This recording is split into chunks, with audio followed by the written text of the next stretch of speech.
ఈ రోజున దేవుని వాక్యంలో నుండి మన తండ్రి, మన పరమ తండ్రి యొక్క కనుదృష్టి మన మీద ఉన్నది అనే వాక్యాన్ని మీతో పంచుకోవాలని ఆశపడుతున్నాను. ఎవరి దృష్టి ఉన్నది మన మీద? ఎవరి కనుదృష్టి ఉంది మన మీద? మన పరమ తండ్రి. మరి దేవాతి దేవుని యొక్క కనుదృష్టి నీ మీద, నా మీద, నీ కుటుంబం మీద, నా కుటుంబం మీద, నీ బిడ్డల మీద, నా బిడ్డల మీద, మన కలిగిన సమస్తము మీద కూడా దేవుడి యొక్క కనుదృష్టి నిత్యము కూడా నిలిపేటువంటి దేవుడు. కాబట్టి ఈ రోజున ఈ మాటల చేత మిమ్మల్ని అందరినీ కూడా పురుకొల్పాలని, మరి ముఖ్యంగా ఈ యొక్క కుటుంబ సభ్యుల్ని పురుకొల్పాలని ఆశపడుతూ ఉన్నాను. దేవుడు మరి గడిచిన కాలం అంతయు కూడా తన కనుదృష్టి మనందరి మీద ఉంచాడు. అందుకనే మనం సజీవ లెక్కలో ఉన్నాం. కాబట్టి ఈ 2024 సంవత్సరంలో కూడా దేవుని యొక్క కనుదృష్టి మనపై, మన కుటుంబాలపై ఉంచుతానని వాగ్దానం చేస్తున్నాడు. చదువుకుందాం. మనందరికి బాగా పరిచయమైనటువంటి వచనాలే కీర్తన 121 కీర్తన అందరికీ తెలుసు, కానీ ఆ 121 కీర్తన మొత్తము మనం ధ్యానం చేసుకోవద్దు, కానీ 3-4 వచనాలు మాత్రమే మనము ధ్యానం చేసుకుందాం. కీర్తన 121 కీర్తన 3-4 వచనాలు. ఆయన నీ పాదమును త్రొట్టిల్లనియ్యడు, నిన్ను కాపాడువాడు కునుకడు, ఇశ్రాయేలును కాపాడువాడు కునుకడు, నిద్రపోడు. బాగా అందరికీ కంఠస్థమైనటువంటి వచనాలే. ఆయన మన పాదములను త్రొట్టిల్లనియ్యడు, నిన్ను కాపాడువాడు కునుకడు, ఇశ్రాయేలును కాపాడువాడు కునుకడు, నిద్రపోడు. ఈ రోజున మన దేవుని యొక్క గుణాతిశయాలను ఇక్కడ చాలా స్పష్టంగా చూడగలుగుతాము. మన దేవుడు ఎటువంటి దేవుడు అంటే మన పాదములను త్రొట్టిల్లనియ్యకుండా కాపాడే దేవుడు. మన దేవుడు ఎటువంటి దేవుడు అంటే కంటి మీద కునుకు కూడా లేకుండా కాచి కాపాడేటువంటి దేవుడు. ఎటువంటి దేవుడు మన దేవుడు? ఎలాగ కాపాడుతున్నాడు? పాదములు తొట్టిల్లనియ్యకుండా కాపాడే దేవుడు. ఆయన కంటి మీద కునుకు లేకుండా మనల్ని కాపాడేటువంటి దేవుడు. ఈ కీర్తన 121 కీర్తన యాత్ర కీర్తన అంటారనమాట. యాత్ర కీర్తన అంటే అలనాడు ఇశ్రాయేలు ప్రజలు దేవుని యొక్క మందిరానికి, యెరూషలేముకి సంవత్సరానికి 3 సార్లు మగవారు అందరూ కూడా ఖచ్చితంగా వెళ్లాల్సిందే. 3 ప్రాముఖ్యమైన పండగలకి వారు పండగలు ఆచరించడానికి వెళ్ళేటప్పుడు సుదీర్ఘమైన ప్రయాణం చేస్తారు. చుట్టుపక్కల ఉన్నటువంటి పల్లెల నుండి సుదీర్ఘమైనటువంటి కాలి నడక మీద వాళ్ళు ప్రయాణం చేస్తూ వెళ్తూ ఉండేవారు. కాబట్టి ఆ యాత్ర వెళ్తున్నప్పుడు దేవుడు వారికి క్షేమం దయచేయాలని. ఎందుకంటే మనలాగా పల్లమైనటువంటి నేల కాదు అది. ఎత్తు పల్లాలతో కూడినటువంటి, రాళ్లతో రప్పలతో కూడినటువంటి ప్రాంతం యెరూషలేము ప్రాంతము. కాబట్టి రాళ్లతో రప్పలతో నిండి ఉన్నటువంటి స్థలములో నడవటం సాధ్యమయ్యేది కాదు. ఎందుకంటే కొంచెము కాలు జారినా కూడా కాళ్ళు వెనకటానికి, కాళ్ళు విరగటానికి ఆస్కారం ఉన్నటువంటి ప్రాంతం అన్నమాట. అందుకనే వారు యాత్రకి వెళ్తున్నప్పుడు, యెరూషలేముకి యాత్రకి దేవుని ఆరాధించడానికి వెళ్తున్నప్పుడు వారి పాదాలు ఎక్కడైనా త్రొట్టిల్లిపోతాయేమో, వారికి దేవుడు క్షేమము దయచేయాలని మరి దేవుని స్తుతిస్తూ రచించినటువంటి ఈ కీర్తనను మనం తెలుసుకోవాలి. వారు యాత్ర చేసేటప్పుడు ఈ కీర్తన పాడుకుంటూ వారు వెళ్ళేవారనమాట. అందుకని ఇది యాత్ర కీర్తన. అంటే ఈ యాత్రలో, వారి ప్రయాణంలో దేవుడు వారికి క్షేమం ఇవ్వాలని మరి రచించినటువంటి కీర్తన. ఇక్కడ మనం చూసినట్లయితే 2 విషయాలు మనం చూస్తాం. మొట్టమొదటిగా ఆయన నీ పాదమును త్రొట్టిల్లనియ్యడు. త్రొట్టిల్లనియ్యడు అనే మాట మనం చూసినట్లయితే జారనివ్వడు. ఇంగ్లీష్ లో చాలా పర్యాయ పదాలు ఉన్నాయి. To slip, to slide, to stagger, to be shaken. అంటే దానికి అర్థాలు ఏంటంటే మన కాలుని ఆయన జారనివ్వడు, మనని కదలనివ్వడు అనమాట. అంటే దేవుని బిడ్డలమైనటువంటి మనము జీవితంలో మనము కూడా ఒక యాత్రలో ఉన్నాం. ఈ యాత్ర ఎక్కడికి? ఆ పరమకాణానికి యాత్రలో ఉన్నాము. ఈ యాత్రలో మన ఎదుట ఎన్నో ఆటంకాలు వస్తాయి, ఎన్నో ఇబ్బందులు వస్తాయి, ఎన్నో శ్రమలు వస్తాయి, ఎన్నో శోధనలు వస్తాయి, ఎన్నో బాధలు వస్తాయి, ఎన్నో ఇరుకులు వస్తాయి, ఎన్నో అనారోగ్య పరిస్థితులు వస్తాయి. ఎన్ని వచ్చినా కూడా ఆయన ఇక్కడ ఏం వాగ్దానం చేస్తున్నాడు? నీ పాదములను త్రొట్టిల్లనియ్యడు. మన పాదములను ఆయన త్రొట్టిల్లనియ్యడు అంటే జారనివ్వడు. ఈ మాట మనం అర్థం చేసుకోవాలి.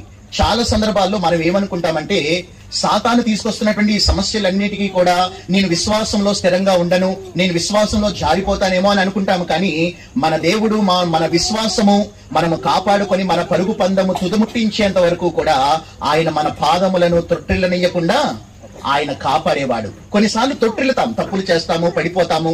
కొన్నిసార్లు మనం పడిపోతాము. అయినా కానీ నీతిమంతులు 7 సార్లు పడిపోయినా సరే 8వ సారి లేపేటువంటి దేవుడు మన దేవుడు. హల్లెలూయా. మనం పడిపోతుంటాం, సహజంగా మానవులం కాబట్టి తప్పులు చేస్తూనే ఉంటాం. కానీ మన దేవుడు మాత్రము పడిపోయిన స్థితిలోనే మనల్ని ఉంచే దేవుడు కాదు, కానీ పడిపోయిన స్థితిలో నుంచి మనం లేవనెత్తి ముందుకు నడిపించేటువంటి దేవుడు, స్థిరపరిచే దేవుడు, మన తల ఎత్తేటువంటి దేవుడు మన దేవుడు. హల్లెలూయా. కాబట్టి అందుకని వాక్యంలో మనం చూసినట్లయితే కీర్తన 66:9 వచనంలో, కీర్తన 66:9 చక్కని మాట ఉంటుంది చూడండి.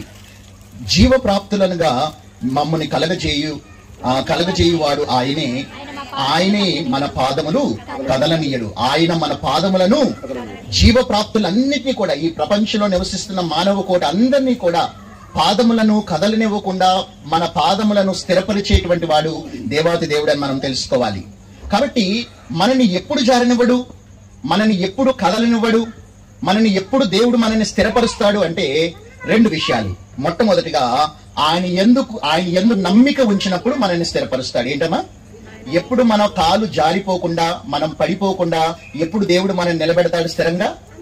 ఆయన మీద మనం నమ్మకాన్ని కనపరిచినప్పుడు. చదువుదాం కీర్తన 125, కీర్తన 125 1వ వచనంలో, యెహోవా యందు నమ్మిక ఉంచువారు కదలక నిత్యము నిలుచు సియోను కొండవలే ఉందరు. ఎవరుంటారంట నిత్యము నిలిచేటువంటి వారుగా? చెప్పాలి. ఎవరుంటారంట నిత్యము నిలిచేటువంటి వారుగా? ఒక సియోను కొండవలే. మనము కొండలు మనం చూసినట్లయితే ఆ కొండలు ఎన్ని సంవత్సరాలు ఎన్ని తరాలైనా కానీ అవి అదే స్థానంలో ఉంటాయి. ఆ రీతిగా మన దేవుడు స్థిరపరుస్తాడు. ఎప్పుడు స్థిరపరుస్తాడు? అలాగా నిన్ను కానీ నీ కుటుంబాలు కానీ ఆయన మీద నమ్మకాన్ని ఉంచినప్పుడు. ఈ రోజున ప్రియ దేవుని సంగమా, మీ అందరూ కూడా ఆయన మీద నమ్మకాన్ని కనపరిచాడు కాబట్టి ఇప్పటి వరకు దేవుడు మీ జీవితాలను స్థిరపరిచాడు. ఇంకా రాబోతున్నటువంటి సంవత్సరాల్లో కూడా ఆయన మీద మీ నమ్మకాన్ని, విశ్వాసాన్ని మీరు పెంపొందించుకోగలిగితే దేవుడు మిమ్మల్ని అందరినీ కూడా స్థిరపరుస్తాడు. దేవుడు మిమ్మల్ని అందరినీ కూడా నిలవబెడతాడు. దేవుడు మిమ్మల్ని అందరినీ కూడా తల ఎత్తుకునేటట్టు చేస్తాడు. కాబట్టి సాతాను మిమ్మల్ని పడదోయడానికి ఎన్ని ప్రయత్నాలు చేసినా కూడా మనం ఏ విధంగా ఉండాలి? వాడు ఎన్ని ప్రయత్నాలు చేసినా నేను సేవించేటువంటి దేవుడు, నేను పడిపోయినా కూడా నన్ను లేవనెత్తే దేవుడు కాబట్టి ఆయన మీద నేను నమ్మకం ఉంచుతాను. ఎన్ని శ్రమలు వచ్చినా, ఎన్ని ఇబ్బందులు వచ్చినా, ఎన్ని కష్టాలు వచ్చినా నేను నిలబడతానని ఒక తీర్మానం తీసుకుంటే ఖచ్చితంగా ఆయన మనం నిలబెట్టి స్థిరపరిచేవాడు. కాబట్టి మొట్టమొదటిగా ఎవరిని దేవుడు మరి కదలనివ్వడు, ఎవరిని దేవుడు జారనివ్వడు అంటే ఆయన యందు నమ్మిక ఉంచేటువంటి వారిని. రెండవదిగా మనం చూసినట్లయితే చదువుదాం సామెతల గ్రంథము 3వ అధ్యాయము. సామెతల గ్రంథము 3వ అధ్యాయము 21వ వచనము, నా కుమారుడా లెస్సైన జ్ఞానమును వివేచనము భద్రము చేసుకునుము, వాటిని నీ కన్నుల ఎదుట నుండి తొలగిపోనీయకము. అంటే దేవుని గూర్చిన జ్ఞానము, అంటే దేవునికి గూర్చినటువంటి జ్ఞానము సంపాదించడానికి నీవు ప్రయాసపడినప్పుడు, నీ హృదయమంతా దేవుని గూర్చిన జ్ఞానముతో నీవు నింపుకున్నప్పుడు ఏంటి ప్రయోజనము? కింద 23వ వచనము, అప్పుడు నీ మార్గమున నీవు సురక్షితముగా నడిచెదవు, నీ పాదము ఎప్పుడును త్రొట్టిల్లదు. ఎప్పుడంట? ఎప్పుడు? 21వ వచనం మనం నెరవేర్చినప్పుడు. నా కుమారుడు లెస్సైన జ్ఞానము వివేచనను భద్రము చేసుకోవాలి. దేవుని గూర్చిన జ్ఞానము, లోకము గురించినటువంటి జ్ఞానము మనకు అవసరమే. ఈ లోకంలో మనం జీవించడానికి లోకంలో వార్తలు తెలుసుకోవటము, విషయాలు తెలుసుకోవటం మంచిదే. కానీ అవన్నీ కూడా మనకి కొన్నిసార్లు ఉపయోగం ఉండొచ్చు, కొన్నిసార్లు ఉపయోగం ఉండకపోవచ్చు.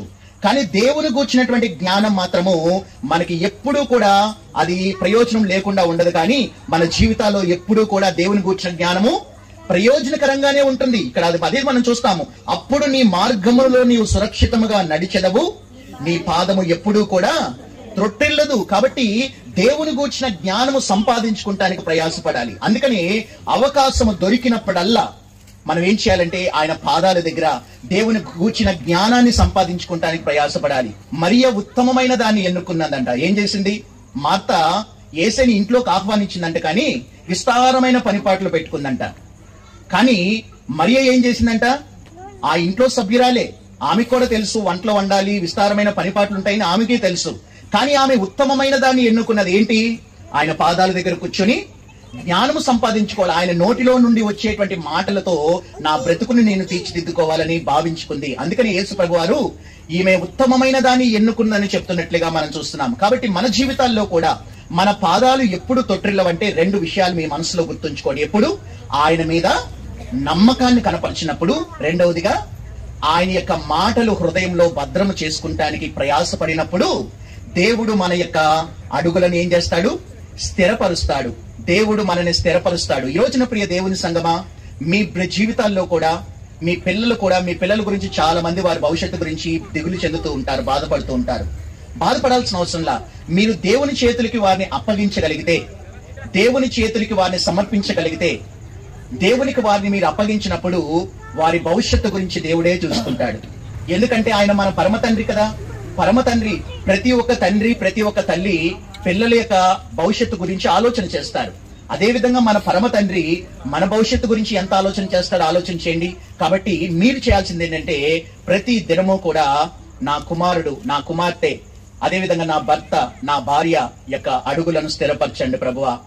వారు జారిపోనీయకుండా, విశ్వాసంలో నుండి జారిపోనీయకుండా, విశ్వాసంలో నుండి తొలగిపోకుండా ఉండాలని ప్రార్థన చేయండి. దేవుడు ఖచ్చితంగా సహాయం చేస్తాడు. కాబట్టి మొట్టమొదటి ఇక్కడ ఏం చూస్తున్నాం?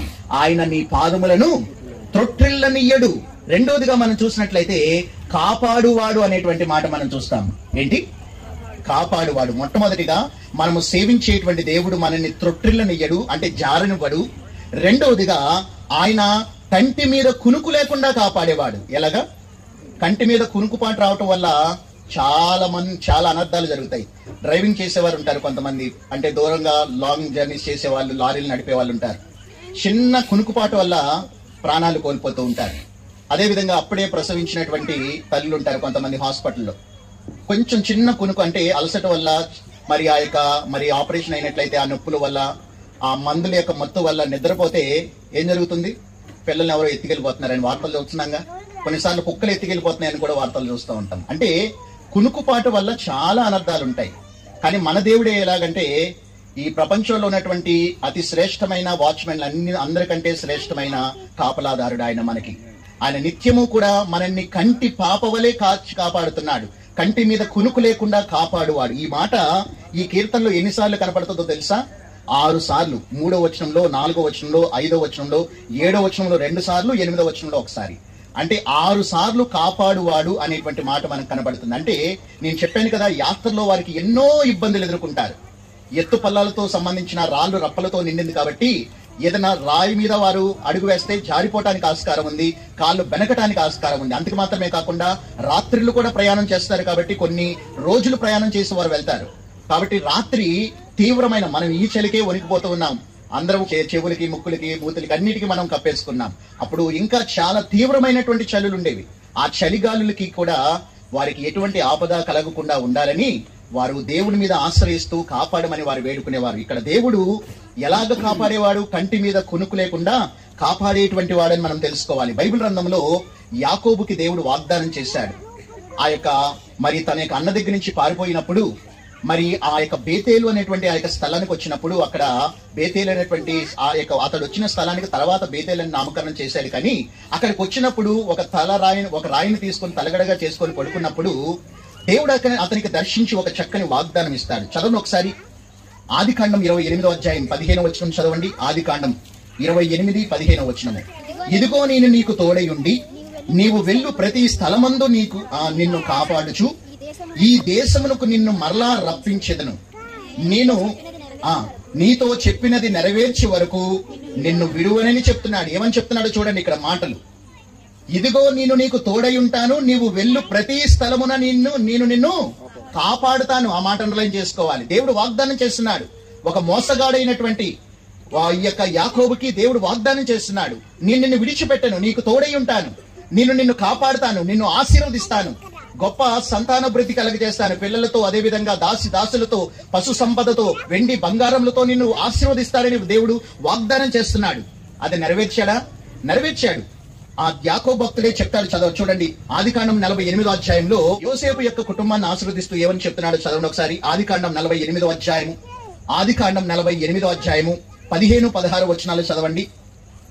అతడు యోసేపు దీవించిన ఆ పితరులైనటువంటి అబ్రహాము, ఇస్సాకులు ఎవని ఎదుట నడుచుచుండరో ఆ దేవుడు నేను పుట్టినది మొదలుకొని నేటి వరకు ఎవడు నన్ను పోషించినో ఆ దేవుడు, అనగా సమస్తమైనటువంటి కీడులో నుండి నన్ను తప్పించి దూత ఈ పిల్లలను ఆశీర్వదించునుగాక. ఏమని చెప్తున్నాడు?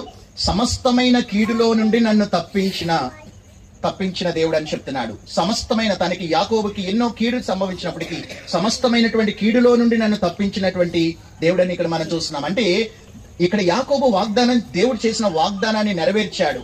అబ్రహాము, నా యొక్క పితరులైనటువంటి అబ్రహాము, ఇస్సాకు, ఆ దేవుడైనటువంటి దేవుడు నాకు తోడుగా ఉన్నాడు, నన్ను కాపాడాడు, నన్ను సురక్షితంగా ఆపదలన్నిటి నుంచి తప్పించాడని దేవుడు ఎంతగానో ఆస్వాదించాడని అక్కడ వారిని దీవిస్తున్నట్లుగా మనం చూస్తున్నాం. ఈ రోజున ప్రియ దేవుని సంగమా, ఒక మోసగాడైనటువంటి యాకోబుని దేవుడు ఆశీర్వదించగలిగినప్పుడు దేవుడు మనల్ని ఆశీర్వదించలేడా? దేవుడు మనల్ని కాపాడలేడా? మనము ఎంత ఘోర పాపులమైనా సరే ప్రభువా అని మనము శరణు వేడుకుంటే ఎంత ఘోర పాపినైనా కూడా ఆయన హక్కున చేర్చుకుంటాడు, కౌగిలించుకుంటాడు. ఆయన మనల్ని కాపాడి మనల్ని ఆశీర్వదించేంత వరకు మనపై దృష్టిని నిలిపి వాగ్దానాలన్నీ మన జీవితాల్లో స్థిరపరుస్తాడు. కాబట్టి ఈ రోజున ప్రియ దేవుని సంగమా, ఇక్కడ చేరి వచ్చినటువంటి మీ అందరూ కూడా ఈ 2 మాటలు మీ మనసులో బలంగా ముద్రించుకోవాలని ఆశపడుతున్నాను. ఈ రోజున ఇక్కడ మనము చేరుకుని ఇక్కడ ఆరాధించడానికి వచ్చినటువంటి ఆ దేవుడు ఎటువంటి దేవుడు అంటే, ఆయన త్రొట్టిల్లనీయకుండా కాపాడేవాడు. రెండవదిగా కంటి మీద కునుకు లేకుండా కాపాడేటువంటి దేవుడు. ఈ మాటలు బలంగా మీరు మనసులో భద్రపరచుకోండి. ముఖ్యంగా సంగయ్య గారు కానీ, అదే విధంగా నాగమణి గారు కానీ, యవన ప్రాయంలోకి వచ్చినటువంటి పిల్లల గురించి ఎన్నో కలతలుంటాయి, ఎందుకంటే సమాజం బయట బాలేదు. మీరు కూడా మీ పిల్లల గురించి బయట సమాజం బాలేదు. మరి ముఖ్యంగా ఆడపిల్లలు కలిగినటువంటి తల్లిదండ్రులు ఇంకా జాగ్రత్తగా పిల్లల గురించి దిగులు చెందుతూ ఉంటారు. సమాజం బాలేదు. కాబట్టి మనము భయపడాల్సిన, ఒకవేళ భయం ఉన్నా కూడా దేవుడి మీద మనము మన ఆశను కనపరిచినప్పుడు, నమ్మికను కనపరిచినప్పుడు, వారి చుట్టూతా మీ యొక్క ప్రార్థన అనేటువంటి ఆ యొక్క వలయాన్ని వారి చుట్టూతా ఉంచినప్పుడు దేవుడు మీ పిల్లలకి సురక్షితంగా కాపాడటమే కాకుండా ఆయన మీ పిల్లలు కాలు జారనివ్వకుండా ఆయనలో స్థిరపరుస్తాడు. దేవుడు వారిని హెచ్చిస్తాడు, ఉన్నతమైన స్థితిలో ఉంచుతాడు, తల ఎత్తుకునేటట్టు చేస్తాడు. అంత మాత్రమే కాకుండా అటు దేవుణ్ణి, అదే విధంగా జన్మనిచ్చినటువంటి మిమ్మల్ని కూడా తల ఎత్తుకునేటట్టు చేస్తాడు. అటువంటి స్థితిలో దేవుడు మన పిల్లలందరినీ కూడా ఆశీర్వదించి దీవించి మన బ్రతుకులను వర్ధిల్ల చేయునుగా.